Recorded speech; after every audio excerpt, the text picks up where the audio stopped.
أنا أمه، يعني من حقي أتحكم في حياته ولا لأ؟ أنا ست كبيرة وعندي ابن واحد هو كل حياتي. ربيته لوحدي بعد ما أبوه مات بدري، وتعبت معاه سنين عمري كلها. لما قال لي إنه ناوي يتجوز، قلبي اتقبض، مش علشان مش عايزاه يفرح، بس علشان أي أم بتخاف. أول ما عرفت إنها ملهاش أهل، لقيت لساني سبق عقلي.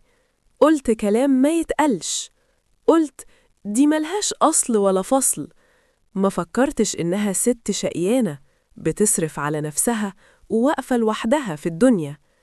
اتخانقنا وما كلمتنيش بعدها، وأنا كبرت. قلت ما أنا اللي معتذرش. اليوم اللي خالاتي جم فيه من البلد كنت قلقانة، بنتي مسافرة وأنا لوحدي والبيت مليان ناس. لقيتها داخلة تسلم بابتسامة، ولا كلمة عتاب ولا نفس مكسور.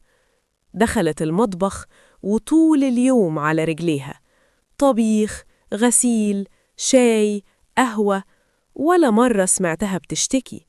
وأنا قاعدة برا، وكل واحدة من خالاتي تقولي ابنك متجوز ست ب100 راجل، دي بنت أصول، تسلم إيديها.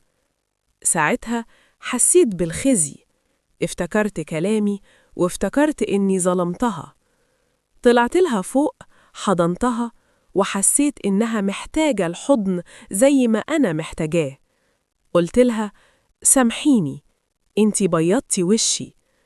حطيت في إيدها فلوس، مش تمن تعبها، ده عمره ما يدفع، ده كان اعتذار.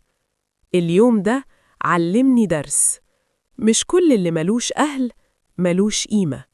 في ناس ربنا بيعوضهم بنفسهم.